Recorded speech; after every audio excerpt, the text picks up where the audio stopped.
आज का हमारा जो टॉपिक होगा वो होगा क्रिया यानी वर्ष। क्या होगा? क्रिया किसे कहते हैं? क्रिया किसे कहते हैं? तो एक परिभाषा है, जिन शब्दों से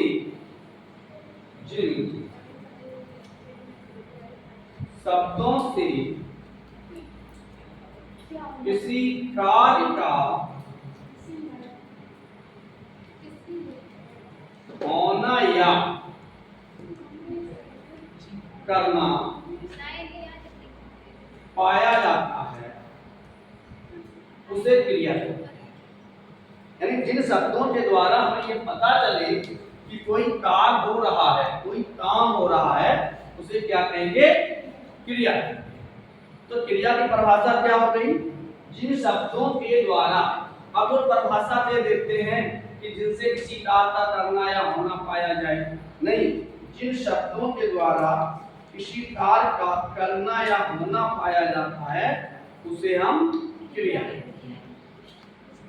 अब क्रिया कितने रूप से बनती है? तो क्रिया 3 रूपों से बन जाती है। क्रिया जो बनती है वो 3 रूपों से बनती है। यानी क्रिया के बनने का, जैसे हमने कह दिया पढ़ना,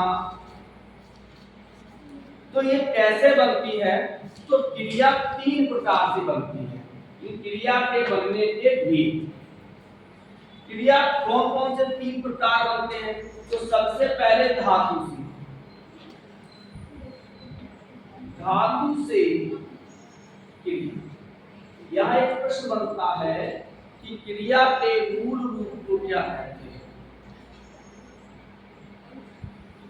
क्रिया के मूल रूप को क्या कहते हैं?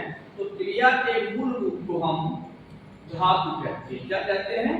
धातु। धातु क्या है? जैसे पढ़ना, पढ़, जा, था, इनसे भी क्रिया बनती है। लिख, हंस, इनसे क्रिया बनती है। तो धातु से क्रिया कैसे बनेगी? जैसे शब्द है पढ़ना, पढ़ना, पढ़ना, लिखना, लिखना, देखना, दिखना, चलना, चलना, रचना। हाँ, तो क्रिया कितने रूपों से बनती है? 3 रूपों से बनती है।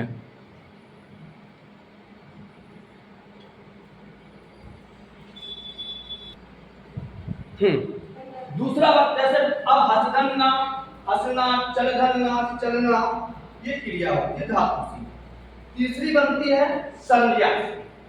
क्रिया संज्ञा से क्रिया बनती है। इससे संज्ञा से, संज्ञा से, संज्ञा किसे कहते हैं? नाम को संज्ञा कहते हैं। किसी व्यक्ति वस्तु स्थान के नाम को हम संज्ञा कहते हैं। तो इससे भी संज्ञा है। जैसे शब्द है हाथ, हाथ क्या है? संज्ञा है। अब लोग कहते हैं या जो प्लाट हथियाए लो, तो हाथ से क्या बन जाएगा? हाथी याना। गाली, ये भी संज्ञा है। आज हमने सारे गलियाए दो, गलियाना, कब्जा, कब्जाना, लात, लतियाना, बात, क्या हो जाएगा? बतियाना। तो संज्ञा से भी क्रिया, संज्ञा से भी क्रिया। तीसरी क्रिया बनती है हमारी विशेषण। विशेषण शब्दों से भी क्रिया,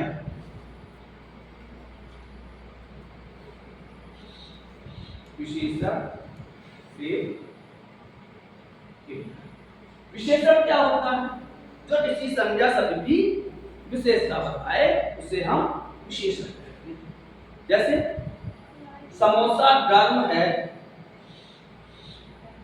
समोसा गर्म है, तो समोसा की विशेषता क्या है? गर्म। तो गर्म क्या हो गया? अब जब वो आदमी विरोध है हमसे ना गर्म आओ, गर्माना।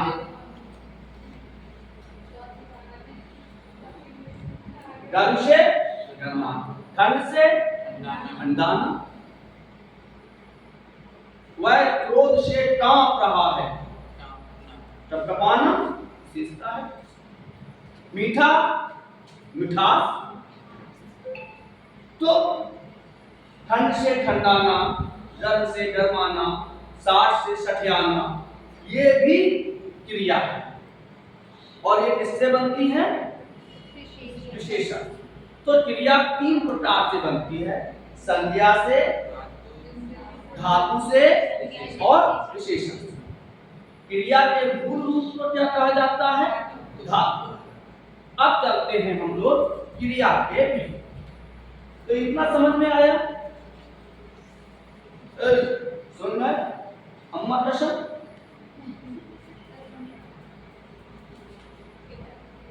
पहले प्रश्न में चलती है। तुम आई सो अम्मा कसम, था विद्या रानी की कसम, सबसे ज्यादा भगवान के। हाँ, भगवान कसम। अब आता है क्रिया के भेद।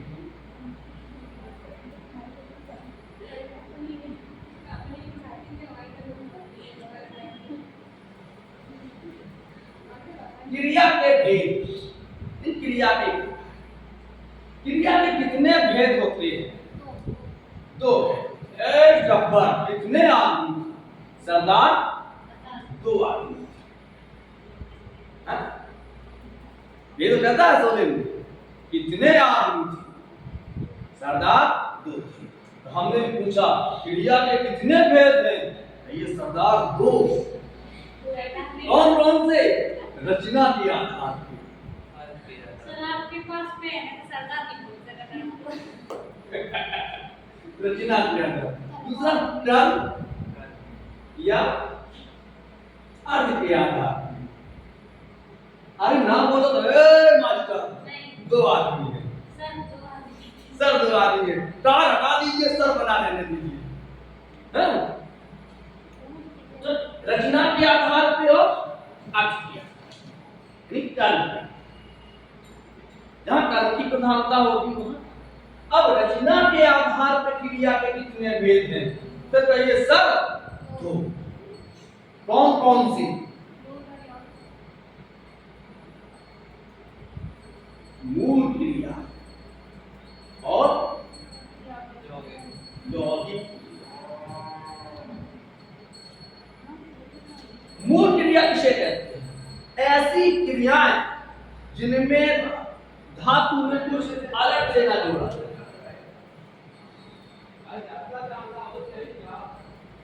ऐसी क्रियाएं जिनमें किसी अन्य क्रियाओं का योग ना हो उसे हम मूल क्रिया। मैं हिंदी पढ़ूंगा, मैं हिंदी पढ़ूंगा, खुद पढ़ूंगा, किसी दूसरे सुनी नहीं। मैं खाऊंगा, मैंने खाया था, मैंने पुस्तक पढ़ी थी। ये सभी क्रिया कैसी हैं? मूल क्रिया, जिनमें धातु अपने मूल रूप में ही बनी रहे। खाया था, खाऊंगा, खा रहा हूं। तो जिन क्रियाओं में धातु मूल रूप में बनी रहे उसे हम कहते हैं मूल क्रिया।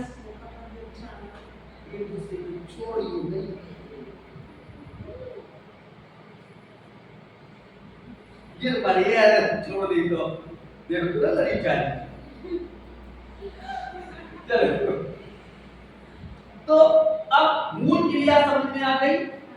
इसकी सबसे साधारण सी ट्रिक है, मैं आपको बताऊं कि जिन क्रियाओं का प्रयोग हम अपने लिए करें, किसके लिए? केवल अपने लिए, उसे हम मूल क्रिया कहते हैं। जैसे कि मैं पुस्तक पढ़ूंगा, मैं जाऊंगा, अपने लिए है। मैंने खाया था, मैं खाऊंगा, मैं खाता हूं, मैं पढ़ता हूं, पढ़ूंगा। ये क्रियाएं कैसी हैं? ये अपने मूल रूप में ही रहती हैं, तो इसे कहते हैं हम मूल क्रिया। अब आपको यौगिक क्रिया इसको पढ़ना होगा। यौगिक योगधन की ऐसी क्रियाएं जिनमें धातु में कुछ अन्य क्रियाएं जोड़कर बनाए, तो उसे हम यौगिक क्रिया कहते हैं। वे क्रियाएं जिनमें धातु में कुछ अन्य तत्व भी जोड़े जाए या कुछ अन्य धातु में या क्रियाएं जोड़ी जाए, उसे हम यौगिक क्रिया कहते हैं। क्या कहते हैं? यौगिक क्रिया। जैसे पानी बरसने लगा, परिभाषा लिखवा दें, लिख लीजिए भाई, परिभाषा लिख लीजिए। हे भगवान, छोटी छोटी बातें।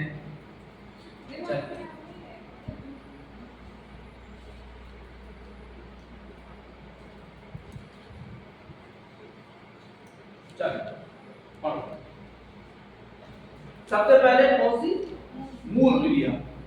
वे क्रियाएं जिनमें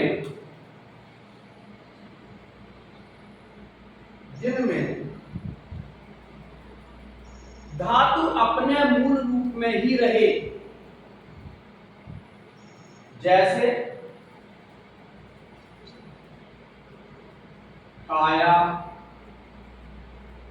पढ़ूं, जाऊंगा, पढ़ा है, जाता आदि।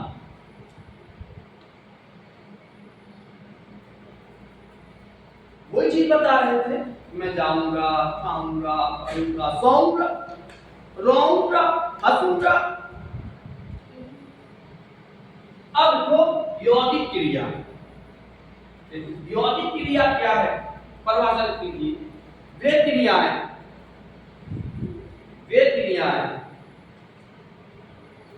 जो धातु के साथ अन्य तत्वों से मिलकर बनती हैं। वे क्रियाएं जो धातु के साथ अन्य तत्वों से मिलकर बनती हों, उसे हम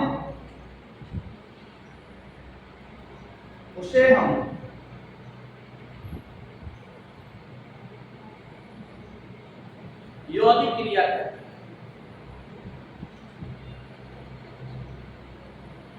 जैसे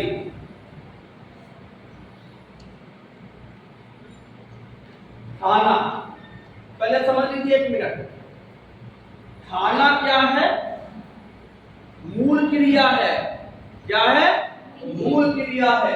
यौगिक बनेगी खिलाना।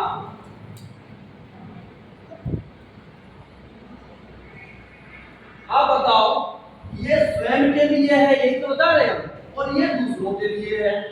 आज आप समोसा खिला दो, चीजें दे रहे हैं।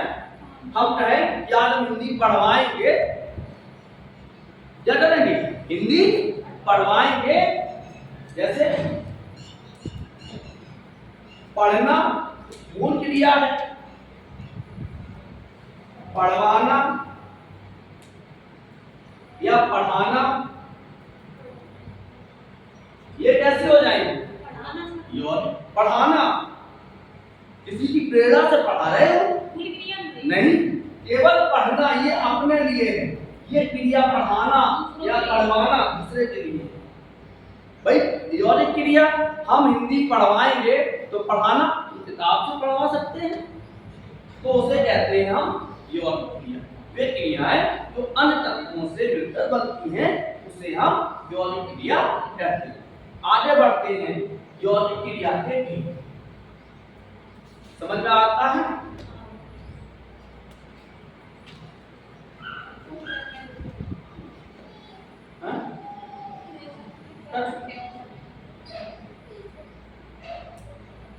हाथ पैर किया देख रही हूँ बेचारे की दशा।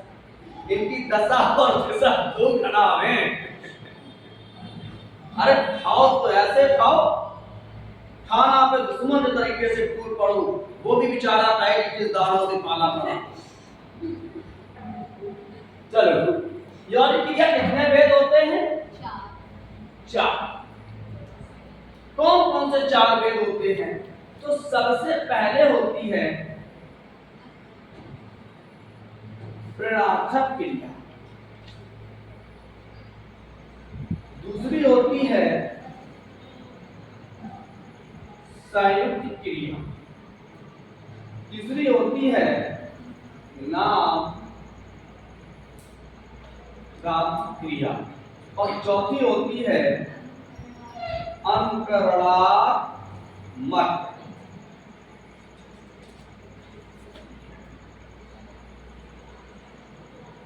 ऋणार्थक क्रिया, संयुक्त क्रिया, नाम धातु क्रिया और अंतरणात्मक क्रिया। ये किस क्रिया के भेद हैं? यौगिक क्रिया। यौगिक क्रिया किसका भेद है? रचना के आधार। रचना के आधार पर क्रिया के कितने भेद हो गए? दो भेद। कौन कौन से? रचना के आधार पे और कर्म के आधार पे। फिर रचना के आधार पर क्रिया के कितने भेद हुए? दो। कौन कौन से? मूल क्रिया और यौगिक क्रिया।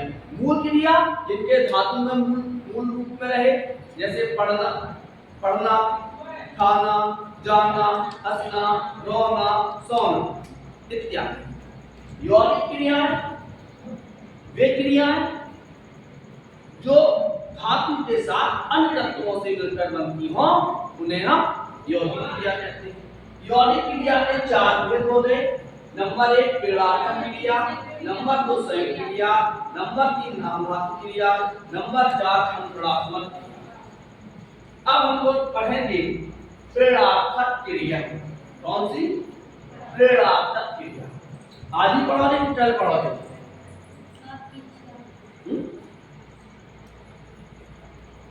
आज ही पढ़ोगे या कल? आपकी इच्छा टाइम है तो पढ़ाएंगे। टाइम है? अभी तो है 10 मिनट, 4:15 बजे छठी आएंगे।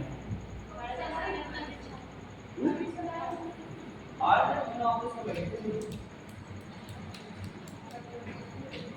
चलो अब चलते हैं ऋणार्थक क्रिया।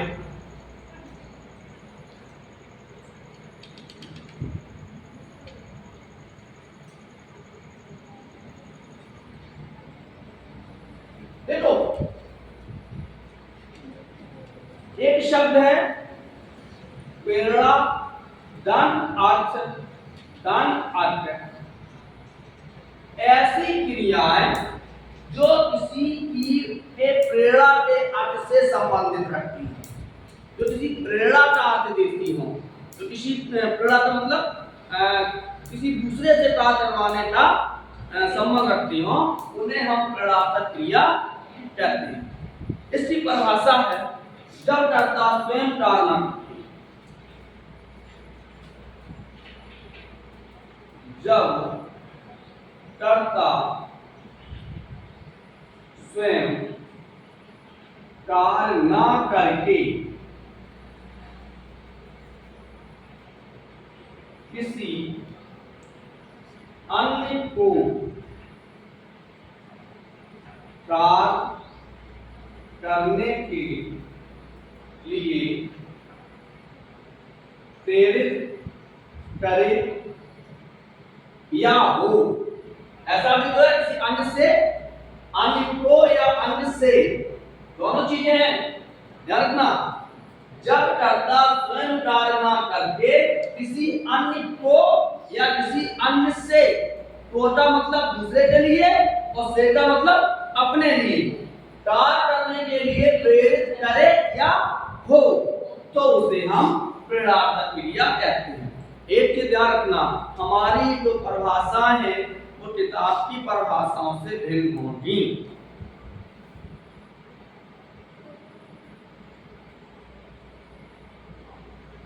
समझ में आया?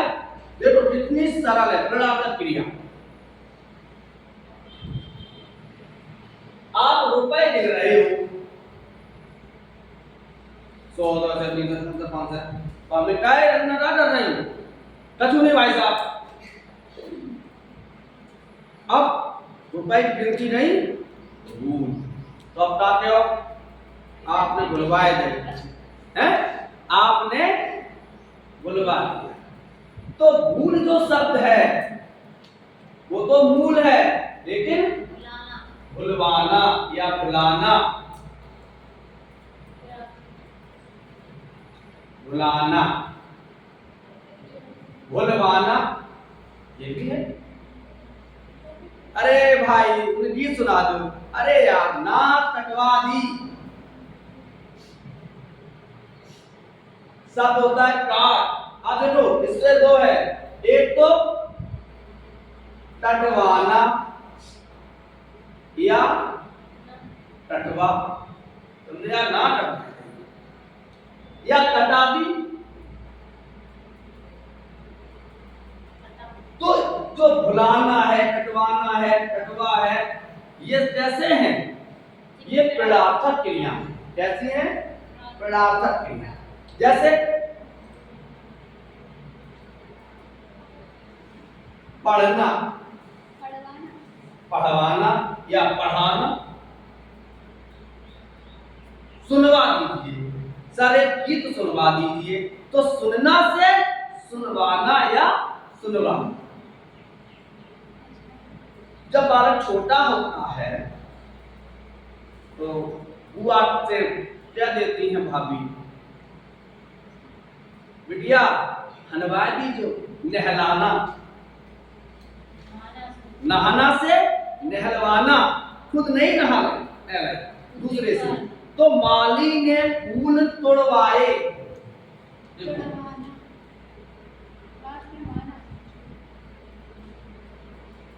माली ने फूल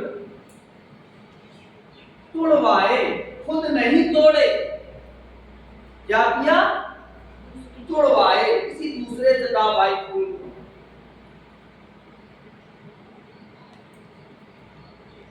मोहन को जगाया, मोहन को जगाया, किसी की प्रेरणा से जगाया, स्वयं नहीं जगाया। माली ने फूल तोड़े, किसी की प्रेरणा से तोड़े, और माली फूल तोड़ता है, ये उसका स्वयं करता है।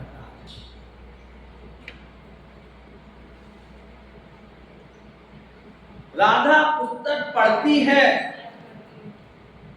राधा पत्र पढ़ती है, खुद है, लेकिन राधा ने पत्र पढ़ा तो किसी दूसरे से। राधा ने पत्र पढ़ा, खुद का क्यों हो जाएगा भाई, पहले समझिए। राधा पत्र पढ़ती है, अब कोई पत्र लेके आया, बेटा पत्र पढ़ दीजिए, तो राधा ने पत्र पढ़ा, किसी दूसरे की प्रेरणा से। मोहन ने पत्र पढ़वाया, दोनों है, किसी और से पढ़वाया, किसी और ने नहीं आया समझ में। सर आपने जो बुक पढ़ी है तो आपने अपने मन से खुद की पढ़ी, हमने तो नहीं कही आपसे। जैसे मैंने कहा कि दीदी मेरा पत्र पढ़ दो, तो आपने मेरा पत्र पढ़ा, पढ़ क्रिया। हाँ। अब जब अपने लिए करोगे तो पढ़ता है, पढ़ती हूँ, ये नहीं कहेगी है, ये खुद के लिए, मन है तो पढ़े, नहीं मन है तो नहीं पढ़ेगी। और राधा ने पत्र पढ़ा, राधा ने पत्र लिखा, किसके लिए लिखा, दूसरे के लिए लिखा। पत्र किसके लिए पढ़ा, दूसरे के लिए पढ़ा। तो जब करता स्वयं कार्य करके दूसरे, हाँ सर किसी और से करवाया, किसी तो और के लिए परिभाषा यही दिखाई थी मैंने, परिभाषा एक बार पढ़िए। जहां क्रिया अन्य तत्व से मिलकर बनी हो उसे सिर्फ क्रियार्थक क्रिया, जहां कर्ता स्वयं कार्य न करके किसी अन्य को कार्य करने की, हाँ, या अन्य से या अन्य को प्रेरित हो या करे। तो वो जैसे मेरा पत्र पढ़वा दीजिए, सुनो और से करवाए या किसी और के लिए करे करे, हाँ मेरा पत्र पढ़वा दीजिए। अब जैसे कि यौगिक और पदार्थ में अंतर का है, ये इसका भेद है, ये तो यौगिक ही आए। यौगिक के अंदर हुआ है या वो यौगिक अंदर का है? भेद है भाई, यौगिक के 4 भेद हैं, पहले समझ लीजिए। यौगिक का जो पहला भेद है प्रेरणार्थक यौगिक क्रिया, 4 भेद हैं। माली ने फूल तोड़वाए, अब प्रश्न आ जाए कि तोड़वाना क्रिया कैसी है तोड़वाई, तो सबसे पहले यौगिक होती, यौगिक में प्रेरणार्थक होती। अगर ऑप्शन में यौगिक क्रिया यौगिक यदि ऑप्शन में यौगिक है तो यौगिक करोगे, दोनों हो तो नहीं होती नहीं हुई है। क्यों नहीं हो सकती? भाई, भेद क्यों आए ना, भेद और यौगिक क्रिया दोनों तो उसका एक भेद है ना।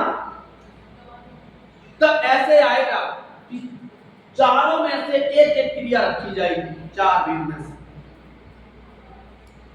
जो यौगिक के 4 भेद हैं, सभी में से एक एक क्रिया रखते, फिर पूछ दिया जाएगा कौन सी प्रेरणार्थक क्रिया है, कौन सी संयुक्त क्रिया है, कौन सी नाम धातु क्रिया है। मोहन को जगाया, राम ने पत्र लिखा अपने लिए, किसी और के लिए।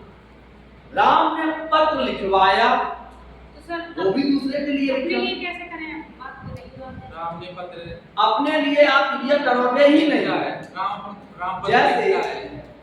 हमने कहा कि मैंने हिंदी पढ़ाई, मैंने हिंदी पढ़ाई मैंने हिंदी पढ़ाई किसी और की प्रेरणा से पढ़ाई, मैंने हिंदी पढ़ी किसी और के कहने से पढ़ी। अप्रत्यक्ष करता, मैं हिंदी पढ़ता हूं, ये स्वयं के लिए है।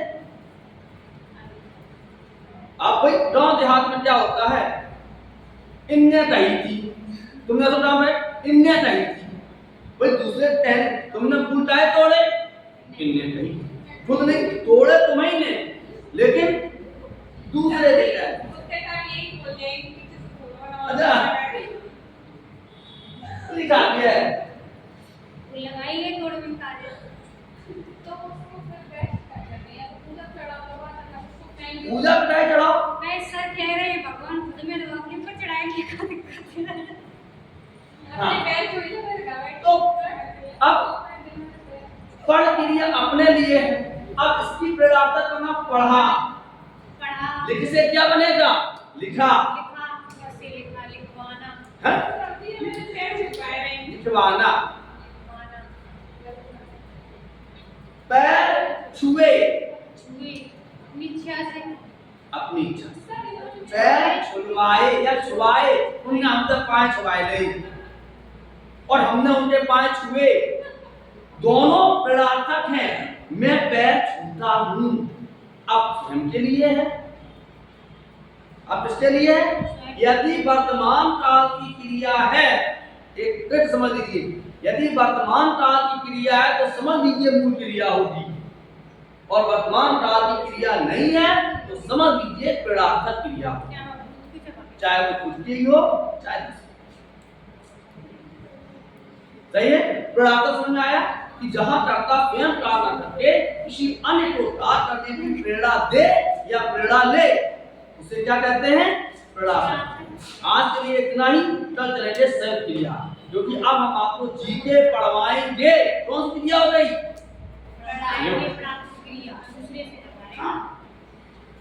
चलिए राधे राधे। प्रेरणात्मक क्रिया।